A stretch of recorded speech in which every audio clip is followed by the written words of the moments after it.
नमस्कार, मेरे YouTube Telegram में आपका स्वागत है। आज मैं आपको बताऊंगा कि जब आप अपना कोई मकान या कोई दुकान किराए पर देते हैं तो किन किन बातों का ध्यान रखें। अगर आप अपना मकान या दुकान किराए पर देते हैं तो सबसे पहले ध्यान देने योग्य बात ये होती है कि उसकी पुलिस वेरिफिकेशन करवा लें। देख लें कि किस प्रकार का आदमी है। बिना पुलिस वेरिफिकेशन के किसी भी इंसान को अपनी कोई भी प्रॉपर्टी किराए पर ना दें। दूसरा ये कर लें कि रेंट एग्रीमेंट अवश्य बनवाएं, क्योंकि अगर रेंट एग्रीमेंट के बिना आप मकान किसी को किराया दे देते हैं तो कब्जे की संभावना बढ़ जाती है और आपको परेशानियों का सामना करना पड़ता है। रेंट एग्रीमेंट बनवाएं। रेंट एग्रीमेंट कैसे बनाएं?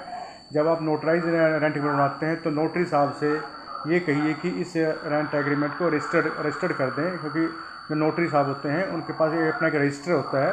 उसके अंदर मकानदार के और किराएदार के दोनों के सिग्नेचर होंगे, उनकी फ़ोटो होती है और उसको फिर एक नंबर दे दिया जो जिस नंबर की एंट्री होती है, यानी नोटरी साहब के रजिस्टर में जो नंबर है, जैसे जैसे 100 नंबर है, 100 नंबर पे अगर आपका जो रेंट एग्रीमेंट रजिस्टर हो गया तो आपके जो रेंट एग्रीमेंट में 100 नंबर डाल दिया जाएगा, यानी वो रजिस्टर्ड हो जाता है।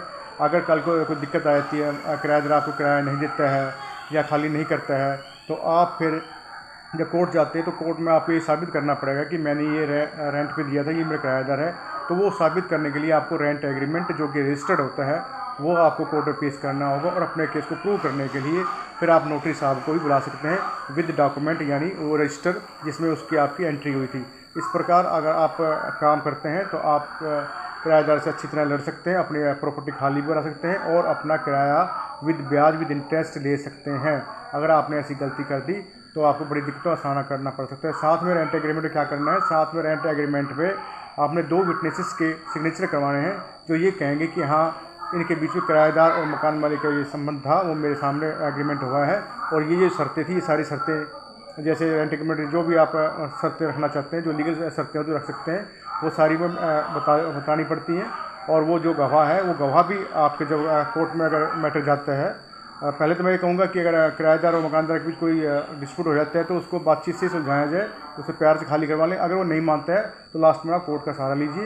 तो जब ये आपका मैटर कोर्ट में जाएगा तो ये जो गवाह होते हैं, जैसे नोटरी हो गया, और जो आपके जो विटनेस होते हैं, जो आपके rent agreement as a witness signature करते हैं, वो आपके केस को जीतने में काफ़ी मदद करते हैं।